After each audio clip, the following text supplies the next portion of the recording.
estás, hermano? Una vez más nos encontramos contigo a través de este medio para estudiar la palabra de nuestro Dios. Este es tu canal de estudios bíblicos, La Biblia Habla, y aunque no estamos utilizando mucho la palabra de Dios, la Biblia, en estos últimos episodios, hemos estudiado la historia del pueblo de Dios. Estamos ya prácticamente en nuestros días. Llegamos a 1888 en el estudio pasado y hoy continuaremos profundizando un poquito más acerca de 1888 y qué acontecimientos ocurrieron en ese año con respecto al movimiento del pueblo de Dios.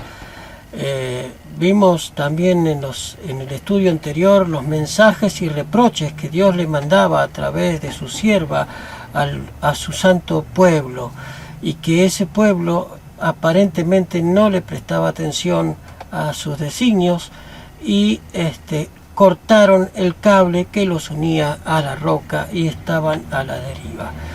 Vamos a hablar un poquito hoy acerca de 1888, no vamos a profundizar mucho, porque si tú quieres saber, pues investiga.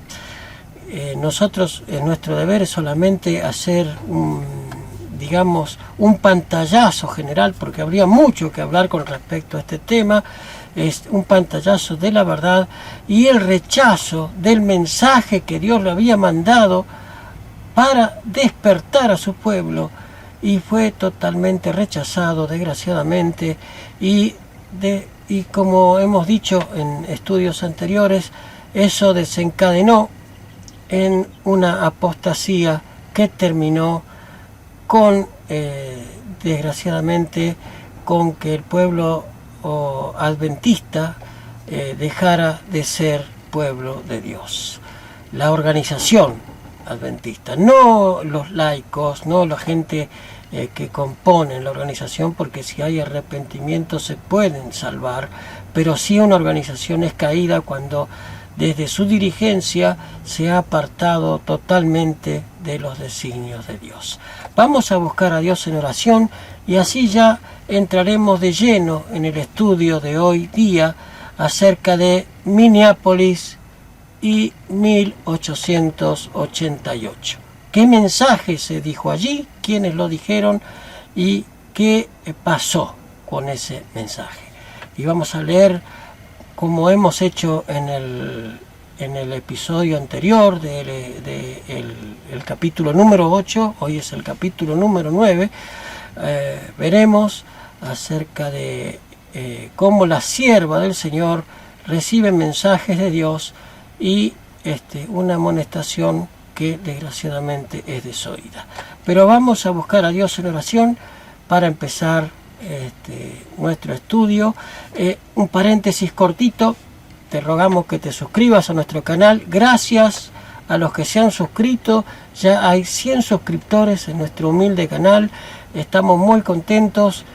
Todo sea para la gloria de Dios, para su verdad, y que todo lo que hagamos y digamos sea solamente para adorar a nuestro Dios y para mostrar la verdad abiertamente, sin ocultaciones de ningún tipo, sin esconder la verdad, cosas que nos avergüenzan, como este mensaje que hablaremos hoy, que fue rechazado.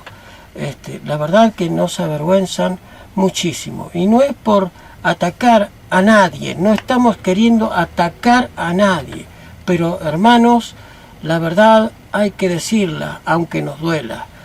No se puede ocultar un apéndice que está en mal estado. ¿Por qué? Porque generaría la muerte de la persona. ¿Qué hay que hacer con un apéndice en mal estado cuando ya no queda más recursos? Cuando todo falló, pues la verdad que lo único que queda es la extirpación del apéndice. Lo mismo pasa con el pueblo de Dios. Cuando ya el pueblo de Dios no quiere escuchar, cuando al pueblo de Dios no le interesa lo que Dios dice, entonces Dios, desgraciadamente, se busca otro. ¿Y dónde dice eso? Lo veremos hoy. Vamos a orar, vamos a postrarnos de rodillas, a buscar a Dios en oración. Cariñoso Padre y buen Dios que estás en los cielos, te agradecemos por tu misericordia, por tu amor y tu bondad. Gracias por todas tus maravillas. Gracias porque nos dejas saber la historia del pueblo de Dios a través de las edades para darnos cuenta dónde estamos situados nosotros como personas y también como denominación. Señor, en tus manos nos encomendamos especialmente el estudio de tu palabra en esta hora, por los méritos de Cristo Jesús. Amén. Amén. Vamos a abrir nuestras Biblias en el libro de Oseas, capítulo 4, versículo 6. Miren lo que les dice Dios a través del profeta Oseas al pueblo en este capítulo y versículo de la Biblia. Oseas 4:6. Dice así la palabra del Señor: mi pueblo es destruido porque carece de conocimiento. Porque tú has rechazado el conocimiento, yo te echaré del sacerdocio. Porque te has olvidado de la ley de tu Dios, yo también me olvidaré de tus hijos. Cuanto más se acrecentaron, más pecaron contra mí. Por tanto, yo cambiaré su gloria en afrenta. Durísimas palabras que Dios le envía al antiguo pueblo de Israel a través del profeta Oseas. Lo mismo ha pasado, lo vimos en el estudio anterior, con la sierva del Señor, la profeta moderna del pueblo de Dios, que le enviaba mensajes durísimos al pueblo que no quería escuchar. Ahora, ¿era el pueblo que no quería escuchar? No, no era el pueblo. ¿Quién era el que no quería escuchar? La dirigencia de la organización fue la que llevó a la apostasía al movimiento adventista. Los dirigentes de la organización fueron los grandes culpables de que la iglesia adventista dejara de ser pueblo de Dios como organización. Duro, pero real. Duro, pero real. Bien, entonces vimos que el pueblo se perdía por falta de conocimiento. ¿Por qué? Porque no se les permitían conocer determinadas cosas. Lo que se le daba al pueblo era un mensaje liviano, suave, que no tenía profundidad, paz y amor. Ese era el mensaje que se les daba, paz y amor, y nada de cambio de conductas, de caracteres y de pensamientos, nada. Lo mismo pasó, y notemos lo que dice el versículo 7. Cuanto más se acrecentaron, cuanto más creció el pueblo, más pecaron contra mí, por tanto yo también cambiaré su gloria en afrenta. Durísimas las palabras, ¿verdad? Se aplican también a nuestras vidas. A nuestras vidas también se deben aplicar estas palabras. Esto no es para atacar a nadie, porque este mensaje primeramente es para mí. Para mí es este mensaje. Para todo adventista es este mensaje. El mensaje es porque crecimos, porque hemos desarrollado nuestro conocimiento acerca de Dios. Ya nos creemos que no hay otro como nosotros. Pero sin embargo, Dios dice que cuanto más hemos crecido, más hemos pecado. Duro, pero real. Muy bien, vayamos entonces a nuestro tema de hoy que nos compete. ¿Qué pasó en 1888? ¿Qué pasó? Pues es simple. Mira, vayamos entonces a investigar los textos que provienen de la sierva del Señor en 1888. Aquí encontraremos algunas citas muy interesantes de lo que pasó ese año en la iglesia. En un congreso en Minneapolis, en un congreso de la Asociación General y una asamblea que hubo allí antes del congreso, pues fueron 26 días de reuniones y en los cuales se disertaban de diversos temas. Y dos personajes enviados por Dios, sin lugar a dudas, el pastor A.T. Jones y E.J. Waggoners, fueron enviados por Dios estos dos jóvenes para amonestar a su pueblo, para despertarlo de la modorra, porque Dios, aunque ellos ya habían cortado el cable que los unía a Dios, Dios todavía lo consideraba como su pueblo, al movimiento adventista. Entonces Dios, en su misericordia y en su amor, envía a estos dos personajes, Waggoners y Jones, para que presenten a la iglesia temas que despierten al pueblo y que lo lleven nuevamente a ligarse con el Creador. ¿Tuvieron éxito? Pues con muy pocas personas tuvieron éxito, con muy pocas personas. Con la organización a nivel dirigencial no lo tuvieron. El mensaje que se dio de estos dos hermanos, sobre todo el del pastor Wagner, el tema que se dio del pastor Wagner fue rechazado de plano por la dirigencia de la organización. El mensaje que llevaba el pastor Jones era un mensaje de profecías. Él se dedicaba a explicar profecías, y el hermano Wagner, el pastor Wagner, que había tenido una visión de Cristo crucificado, lo llevó a investigar mucho más acerca de la muerte de Cristo y de su justicia hacia nosotros, y expuso ese tema durante la conferencia en Minneapolis. Y la organización rechazó de plano el estudio que presentó el pastor Wagner, y es más, lo atacaron, poco más lo expulsan de la organización, junto con el hermano Jones, el pastor Jones también lo mismo. Dijeron que era un mensaje que no era de Dios. Y vamos a presentar algunos temas, algunos escritos de la sierva del Señor acerca de esto, que nos llevan a entender quiénes eran estos dos personajes, qué mensaje era el que predicaban y por qué se los rechazó.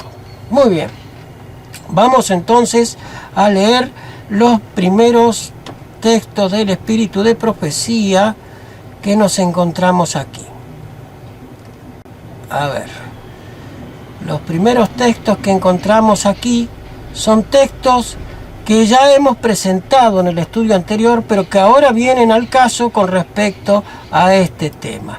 Dice, 1888, los hechos en cuanto a la verdadera condición del profeso pueblo de Dios hablan más fuertemente que su profesión y hacen más notorio que algún poder ha cortado el cable que los asegura a la roca eterna, y que están navegando en un mar a la deriva, sin mapa y sin brújula. Dios veía que su pueblo estaba a la deriva, que no sabía ni para dónde iban. Como hemos leído en Oseas, cuando se incrementó la cantidad de miembros, pues al incrementarse la cantidad de miembros también se incrementó la mundanalidad y perdieron el rumbo completamente. Otra cita más, que también me parece que la hemos leído en el estudio anterior, pero viene al caso para este tema, para iniciar este tema.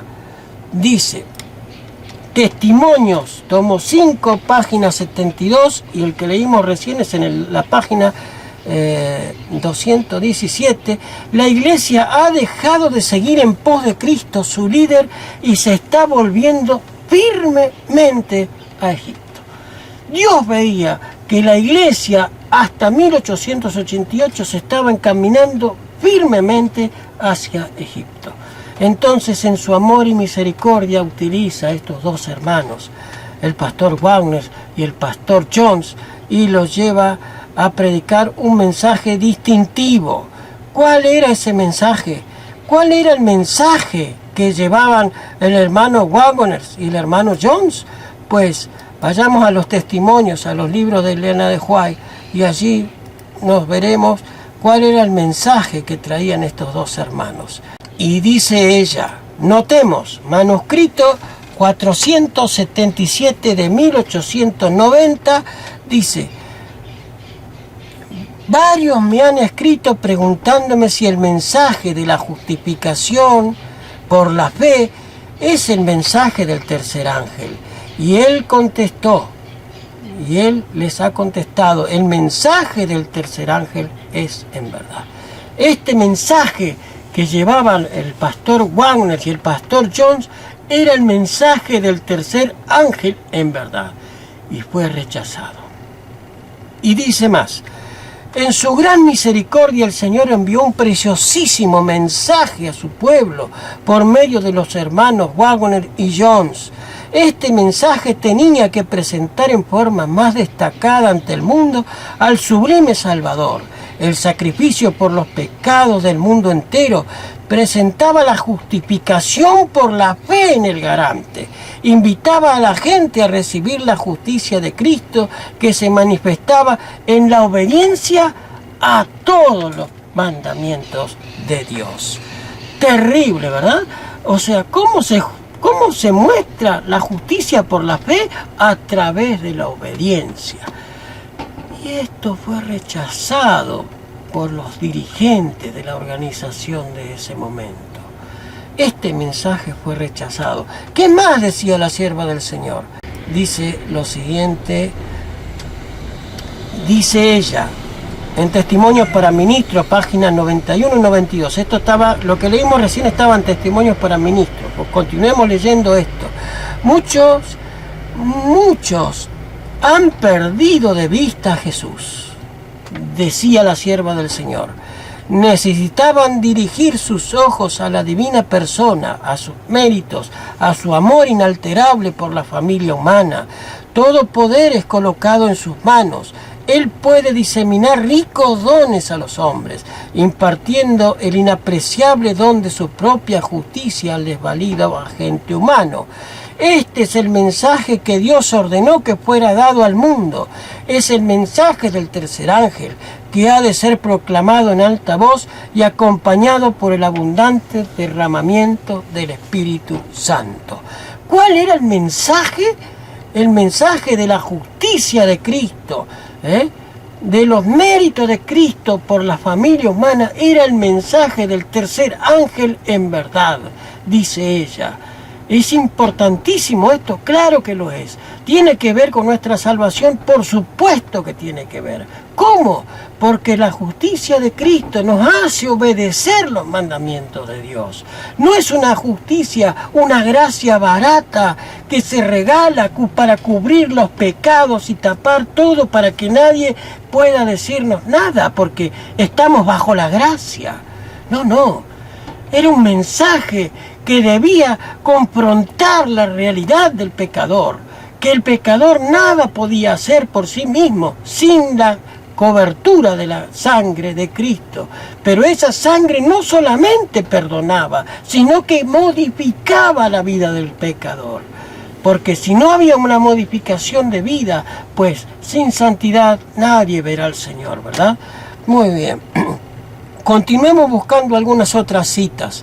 Dice la sierva del Señor: la falta de voluntad, dice ella, para renunciar a las opiniones preconcebidas y aceptar esta verdad que fue la base principal de la oposición manifestada en Minneapolis contra el mensaje del Señor expuesto por los hermanos Wagner y Jones, dice: suscitando una oposición, Satanás tuvo éxito en impedir que fluyeran hacia nuestros hermanos en gran medida el poder especial del Espíritu Santo de Dios que anhelaba impartirles. El enemigo les impidió que obtuvieran esta eficiencia que pudiera haber sido suya para llegar a la verdad, para llevar a la verdad al mundo, y tal como los apóstoles la proclamaron después del día del Pentecostés. Fue resistida la luz que ha de alumbrar a toda la tierra con su gloria, en gran medida ha sido mantenida lejos, dice ella, del mundo dice, ha sido mantenida lejos del mundo por el proceder de nuestros propios hermanos. Terrible, ¿verdad? Terrible. El proceder de los dirigentes de la organización en esa época ha apartado al pueblo de Dios de Dios determinadamente para que se pudiera predicar el mensaje y terminar la obra. Ya en 1888 Dios le había enviado estos dos mensajeros para preparar a su pueblo para terminar la obra. ¿Y qué pasó? La organización, como siempre, los rechazó. Rechazó el conocimiento de Dios, rechazó el mensaje, el preciosísimo mensaje que Dios le había enviado a través de estos dos hermanos, Waggoner y Jones. Y hermanos, déjenme decirles que los que no saben esta historia, pues ellos no la pasaron nada bien. Los hermanos Waggoner y Jones fueron perseguidos, fueron atacados, fueron menoscabados, pero no solamente ellos. La mensajera del Señor que apoyó a estos dos hermanos, se le impidieron los púlpitos, no la dejaban predicar, se les cortaron toda la posibilidad de poder tener predicaciones a tales hermanos y a la sierva del Señor. Entonces, ¿qué es lo que hicieron ellos? Ya que la iglesia no nos permite predicar adentro, pues hagamos carpa y prediquemos afuera. Hicieron carpas, predicaron, hicieron ciclos de conferencia, pero lejos de la organización, no apoyados por la organización. Qué dolor terrible, hermanos. Qué tristeza es esto. La organización en oposición al mensaje de Dios. Y decían ser pueblo de Dios, la organización. Lo mismo pasa hoy día. Lo mismo pasa hoy día. La organización se opone a la predicación del mensaje de Dios para terminar la obra. ¿Por qué? Porque los que la predican dicen que no tienen las credenciales dadas por ellos. ¡Qué tristeza! ¡Qué tristeza, hermanos! Por favor, ¿podemos llegar nosotros a caer en esa oposición al mensaje de Dios también? ¡Claro que sí! Ojalá nuestros ojos se abran para darnos cuenta de nuestra verdadera situación espiritual, que no seamos como los dirigentes de la organización en esa época. Pero ¿por qué? ¿Por qué esta dirigencia de la organización estaba ya prácticamente poniendo a la iglesia adventista al filo de la navaja? Esta organización adventista estaba ya en 1888 al filo de la navaja. Ya no quedaba más nada, porque ya habían rechazado hasta la oportunidad que Dios les había brindado a través de ese preciosísimo mensaje. Dios no podía ya hacer más que dolerse por su pueblo, que era rebelde, más que el Israel todavía, mucho más rebelde que Israel. ¿Por qué? Porque el pueblo adventista había tenido la experiencia del pueblo de Israel como ejemplo y sin embargo siguieron ellos sus propios designios. Querían la salvación de acuerdo con sus principios y no con los principios que Dios les había establecido. Vayamos a algunas otras citas más, a ver qué podemos encontrar con respecto a este mensaje de Waggoner y Jones en 1888. ¿Qué más luz podemos encontrar a través de los escritos de la sierva con respecto a esto? Con los hechos que han acontecido desde 1888, un pocos años más tarde, en 1893, también en otra conferencia general, se levanta un eminente doctor adventista, el doctor John Harvey Kellogg, se levanta en esa conferencia y a exponer una nueva teoría con respecto a Dios. una nueva teoría. Él decía que Dios estaba en el aire, que Dios estaba en las plantas, que Dios estaba en las rocas, que Dios estaba en el agua, que Dios estaba en la naturaleza, que la naturaleza era Dios. Eso decía el hermano John Harvey Kellogg, criado y sostenido sus estudios de medicina por la sierva del Señor. Qué dolor terrible habría sentido la sierva del Señor con este hermano, que ella lo quería como un hijo, al hermano John Harvey Kellogg.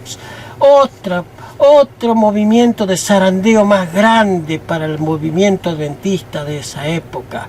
Ya habían rechazado el mensaje de 1888, todavía seguían siendo pueblo de Dios. Todavía Dios los consideraba como su pueblo.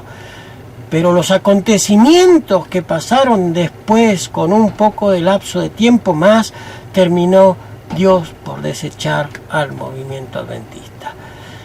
Con estos personajes que surgían, el hermano Kellogg, que hermano, con triste realidad, que arrastró tras sí a estos dos jóvenes, al hermano Wagner y al hermano Jones, los arrastró tras sí con sus doctrinas panteístas, doctrinas de que Dios está en la naturaleza, que Dios es la naturaleza, decía él. Escribió un libro, El Templo Viviente, este hermano John Harvey Kellogg, hizo terribles estragos en la organización también, pero Dios no sabía cómo poder limpiar a su pueblo. Permitía estas apostasías para que a ver si se zarandeaba y se limpiaba el pueblo. Pero resulta que el pueblo no se había limpiado. No se había limpiado. Decía John Harvey Kellogg, Dios es la explicación de la naturaleza. El Templo Viviente, páginas 28. No un Dios fuera de la naturaleza, sino en la naturaleza, manifestándose por medio y en todos los objetos, movimientos y fenómenos del universo. Fíjense cómo veía este hermano John Harvey Kellogg a Dios. ¿Y saben qué es esto? Esto es nada más y nada menos que doctrina hinduista.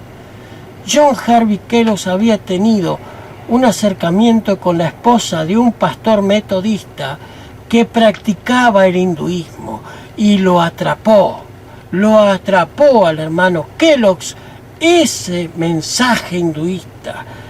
Decía que era una nueva revelación de Dios, que Dios no es que era algo que estaba fuera de la naturaleza, decía él, sino que Dios era la naturaleza, que era la explicación, la naturaleza era la explicación de Dios.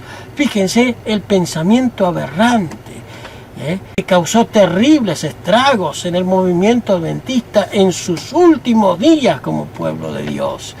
¿Y qué causó esto? Pues causó la quemadura de la imprenta más grande que se tenía en el mundo en ese momento en Battle Creek.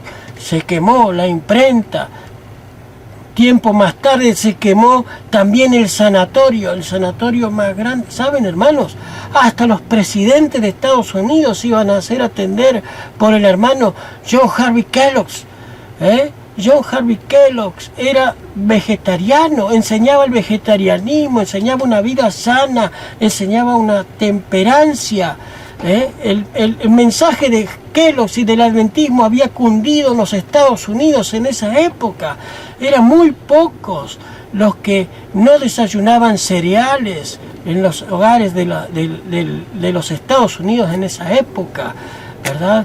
Muy pocos, y se llevó por costumbre el comer cereales en la gente, ¿verdad? Y desgraciadamente este hombre que había sido educado por la hermana White, que había sido tomado como un hijo para ella, rechaza el mensaje de la verdad, predicando una mentira que aparentemente era nueva luz, nueva revelación. El hermano John Harvey Kellogg. Pero todavía Dios veía a su pueblo, al movimiento adventista como su pueblo. Dios todavía tenía al movimiento adventista como su pueblo, a pesar de la terrible oposición al mensaje de Dios que tenía la organización en esa época. Dios la consideraba a la organización como suya. Ese es lo que tenemos que entender. No estamos hablando de los laicos, estamos hablando de la organización institucional del movimiento adventista. La institución es la que ha caído, no los laicos, no la gente que trata de vivir de acuerdo con los conocimientos de Dios y que trata de obedecer a Dios y que trata de guardar sus mandamientos, pero desde la organización, desde 1914, que fue la caída total, desde 1914, que fue la caída total, esa organización ya no dictó cosas que Dios le había establecido. Dios ya no estaba dirigiendo esa organización, y muchas veces la sierva del Señor se lo dijo: Dios ya no está, ya no es la voz de Dios la conferencia general, dijo ella, y se recluye sus últimos años en Madison. En Madison funda una escuela, allí en Madison funda una escuela, lejos de la organización, otra vez lejos de la organización, sin negar que ella era adventista del séptimo día, pero ya no con la organización. Entonces ella misma, desde Madison ella misma recomienda a los padres que saquen a sus hijos de las escuelas adventistas, porque se habían vuelto peor que las mundanas. Esto es la triste historia del pueblo adventista. Una historia que quisieron tapar por años. Una historia que no aceptan hasta hoy que sea así. Que todavía se considera la organización como pueblo de Dios, como los judíos dicen todavía ser pueblo de Dios. Pero en nuestro próximo estudio veremos la caída definitiva del movimiento adventista. Veamos si podemos aportar otro dato más con respecto a esto. Estamos viendo el mensaje de 1888 que fue rechazado y llegamos al año 1904, en donde se levanta este personaje, John Harvey Kellogg, y es quemada las instituciones adventistas, porque Dios no aceptaba lo que estaban haciendo ya y no lo querían ver. El hospital más grande que había adventista a nivel mundial había sido prácticamente convertido en cenizas, no había quedado absolutamente nada. Y la Review and Herald también, hermanos, la Review and Herald se quemó también, porque estaban estaban haciendo etiquetas de vinos. La Review and Herald, la imprenta del pueblo de Dios. Qué triste, hermanos. Qué triste la ceguera de ese pueblo, de nuestro pueblo, porque es nuestro pueblo, que no se da cuenta que está yendo para un camino lejos de Dios. Bien, terminaremos este estudio con una cita que es dolorosa, con dos citas muy dolorosas del espíritu de profecía. Esto escribe la mensajera del Señor en 1893.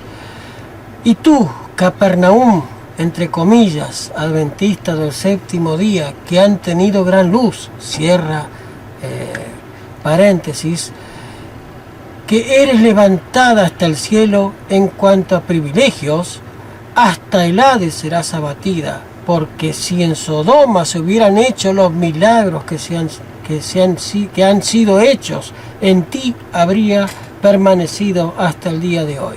Review and Herald del 1 de agosto de 1893. La sierva del Señor veía que la iglesia, la organización de la iglesia adventista del séptimo día estaba llegando prácticamente a el filo de la navaja. Triste realidad, mis hermanos, triste realidad.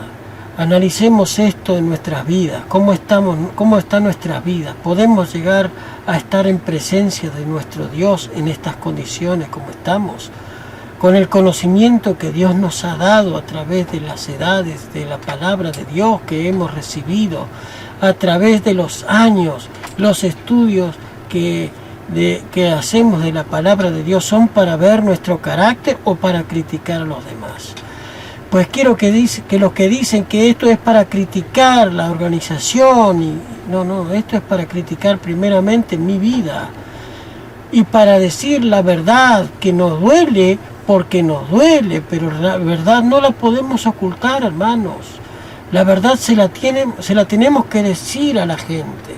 Y es claro, la misma sierva del Señor dice, hasta el Hades serás abatida. Alejandro, si tu vida no está de acuerdo con los cánones que Él ha establecido, que Dios ha establecido, hasta el Hades serás abatido. Triste es el mensaje, doloroso el mensaje que Dios tiene que decirle de reproche a su pueblo. Y su pueblo no lo quiere escuchar. Su pueblo está rebelde, no lo quiere escuchar. Vamos a terminar con una cita que prepara el estudio para el capítulo venidero, que es el capítulo número 10.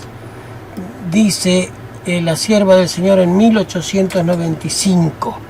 Está cundiendo en el mundo la convicción de que los adventistas del séptimo día están dando a la trompeta un sonido incierto y que están siguiendo la senda de la mundanalidad. Testimonios para los ministros, página 86. Ese libro, Testimonio para los Ministros, es impresionante. Muchos dicen, pero son consejos para los dirigentes, no es para nosotros. No, esto que estamos leyendo es para nosotros, hermano. Está cundiendo en el mundo la convicción de que los adventistas del séptimo día, no está diciendo a nivel organizacional, aquí ya está metiendo todos en la misma bolsa la sierva. Y dice, está cundiendo en el mundo la convicción de que los adventistas del séptimo día están dando a la trompeta un sonido incierto y que están siguiendo la senda de la mundanalidad. Testimonios para los ministros, página 86, año 1895. Triste realidad, mis hermanos, triste realidad. Ojalá que en nuestras vidas no podamos pasar por esto que pasó la conferencia general, la organización en esa época. Ojalá que en nuestras vidas no haya apostasía, que nos rebelemos contra Dios, contra su verdad, y que Dios tenga que zarandearnos a tal punto de prácticamente a veces perder casi nuestras vidas para darnos cuenta de los errores que cometemos todos los días. Esperemos que el Señor los bendiga, los guarde. Hasta nuestro próximo encuentro. Esto es tu canal, La Biblia Habla. Suscríbete a nuestro canal, envíanos comentarios con respecto a esto. Esto es un pantallazo casi a vuelo de pájaro, hermanos. No es profundidad lo que estamos dando aquí, es simplemente un vuelo de pájaro para describir por qué de las cosas que pasan en nuestra iglesia, en nuestra organización y en nuestro amado movimiento adventista del séptimo día, porque amamos al movimiento adventista del séptimo día. No es atacar la organización, decir las verdades, porque si no, la que estaría atacando es la sierva del Señor, no nosotros. Nosotros exponemos la cita, nada más. No con mérito o con ansia de atacar a nadie, sino con exponer la verdad.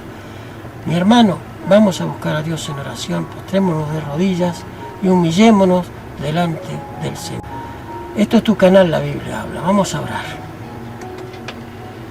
Señor Dios y Padre nuestro que estás en los cielos, te agradecemos porque en tu misericordia nos das la salud, la vida, porque nos mandas estos mensajes a través de la historia que ha vivido tu pueblo, para que no seamos como ellos, para que seamos obedientes a tus mandatos, para que guardemos tus mandamientos y tus estatutos, para que tu Espíritu pueda morar en nuestros corazones, Señor, para transformar nuestros caracteres, para llevarnos a una santidad, como el mensaje que tú les mandaste a través de Wagner y Jones a tu pueblo en 1888.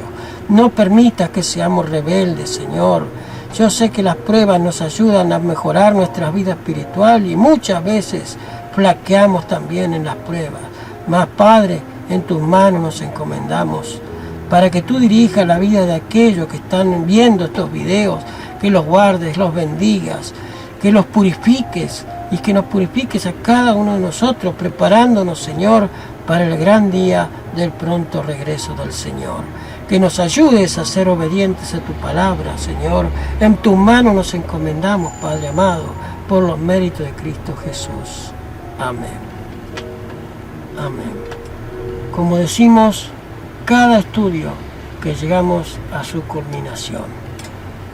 Lámpara es a mis pies tu palabra y lumbrera a mi camino. No seamos rebeldes a la voz de Dios. Que el Señor te bendiga y te guarde, y hasta nuestro próximo encuentro. Prácticamente sería el último ya de la serie de El Pueblo de Dios. Llegaremos al clímax del estudio de lo que pasó en 1914. Allí hablaremos un poco bastante sobre ese tema. Que el Señor me los guarde, me los bendiga, y hasta nuestro próximo encuentro.